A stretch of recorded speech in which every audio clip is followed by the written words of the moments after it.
Здравейте, скъпи приятели на кулинарния канал Ями Ями. Отново сме в гърмажерията Ями Ями и отново ще приготвим някакво вкусно месо. Вижте какъв хубав бекон. Това са свински гърди без кост и без кожа. Едно по-голямо, едно малко парче, още едно по-малко парче. Решил съм от тях да направя две неща. Ще ги мариновам в 14, така наречената 14-дневна марината, но тук всъщност те не са дебели парчета, така че може и за 7 дни да се осоли. Характерното за това, което аз ще направя, е, че една част от тях ще опуша, а друга част ще изпеча във фурната, така че да може да се получи месо, което да се яде топло и същевременно да бъде и като колбаса. За целта няма да използвам нитритна сол, а ще използвам селитра. Селитрата е по-безопасна, тя при загряване не образува нитрозамини, които за съжаление образува нитритната сол, когато се печат на скара или на по-висока температура продукти, обработени с нея, докато с селитрата няма проблем. С селитра нашите баби, дядовци преди много десетилетията и по-назад са използвали селитрата, тя не е толкова страшна. За месото казах, сега ще ви кажа подправките, които ще бъдат в началната фаза на мариноване. За тази марина ще ни трябва дафинов лист, чесън на прах, ако искате може да използвате и чесън на скелитки, черен пипер, сол морска и, както вече казах, селитра, индийска селитра или калиев нитрат. Сега трябва да нарежа месото и да приготвим саламура. Така, месото ще нарежа на 3 такива по-широки парчета, така че да се събере в кутията. Ето. Вижте, погледнете за какво месо говорим. Вижте. Просто перфектно. Така, в този контейнер ще мариновам месото. На дъното слагам няколко пиперчета и малко чесън. Така, след което реда парчета. От другата страна също слагаме някой дафинов лист. Не прекалявайте с дафиновия лист, защото става горчиво. Така. Това е първия ред, ако мога така да се изразя. Така, след което отново слагаме черни пиперчета. Да има. Слагаме чесън. Както казах, може да използвате чесън на скелитки. И слагаме също няколко дафинови листа. Редим втория ред, който няма да е плътен, защото месото ще ни свърши. Така, и посипваме отново по същия начин с това, което остана. Следващото нещо, което трябва да направим, е да приготвим саламурата. В 3 литра вода ще разтворя солта, която съм приготвил, и селитрата. Изсипвам в купата, последователно едното и другото, и разбърквам. Ще напиша всичко под видеото, както във всеки филм на Ями Ями. Имайте предвид, че саламурата трябва да покрива месото. Ако е малко, както в случая, трябва да направите само сол и вода. Нищо повече, без да слагате селитра. Селитрата се слага на килограм от месото. Така, сега ще сложа още малко водичка и оставам да се маринова месото между 1 и 2 седмици. Ще го проверям да разбера кога ще е готово.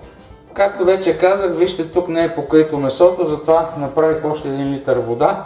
Само вода и сол, без нищо друго, за да може да се покрие вече добре. След което слагаме 2 чинии, които да натискат. Така.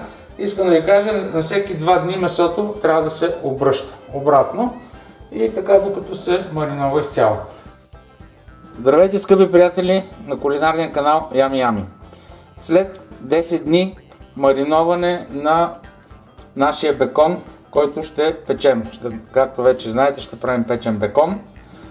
Месото извадихме от саламурата, измихме го, оставихме месото да се изцеди и с сухна кухненска хартия попихме излишната влага.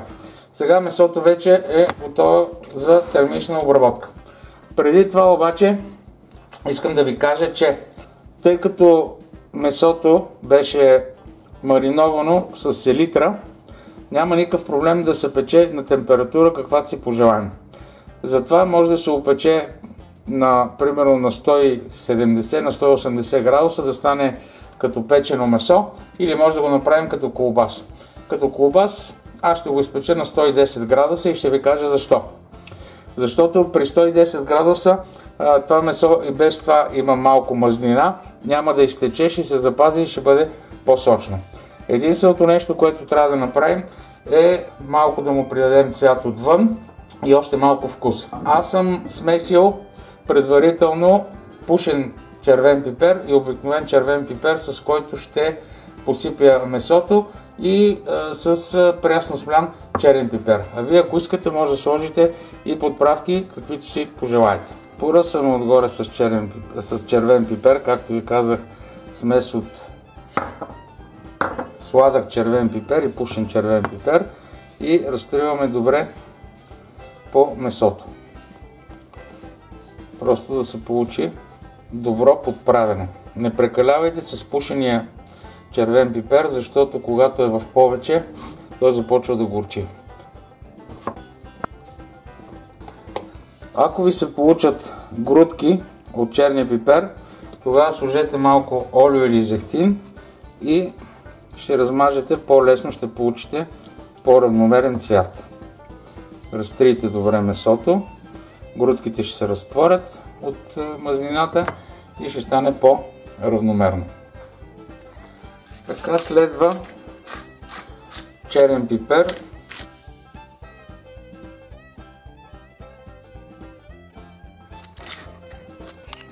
Така, сложих месото в тази тава.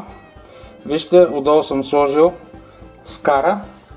Месото да не се допира до дъното, това не е добре. И искам пак да ви повторя. Ако сте обработили месото с селитър, както в моят случай, може да го печете на каквато си температура пожелаете.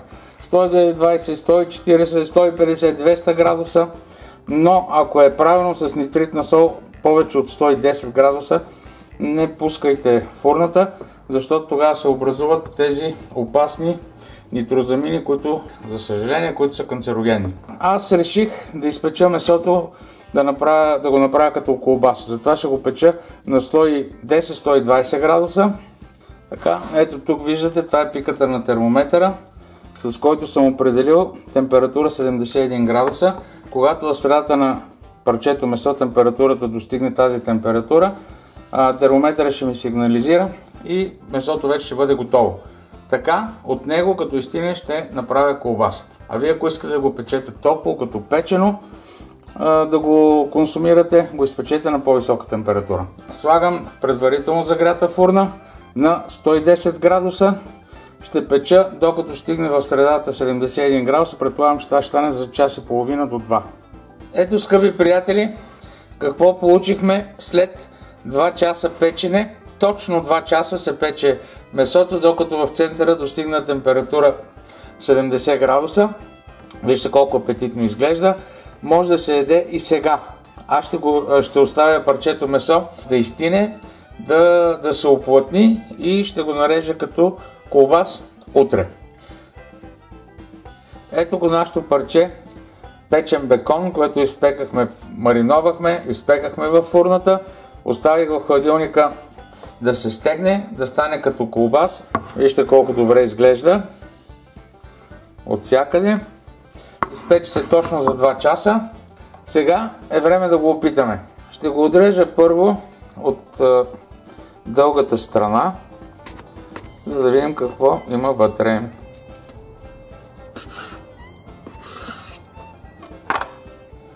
Вижте, скъпи приятели, за какво говорим. Вижте какъв цвят. Точно това очаквах да постигнем.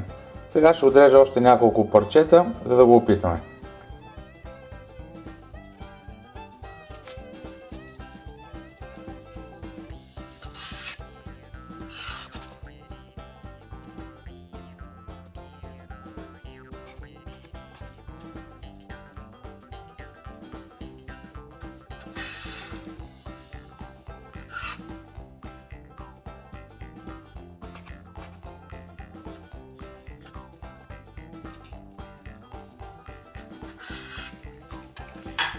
Ето, скъпи приятели, погледнете за какво говорим. Вижте каква красота. Погледнете каква плътност.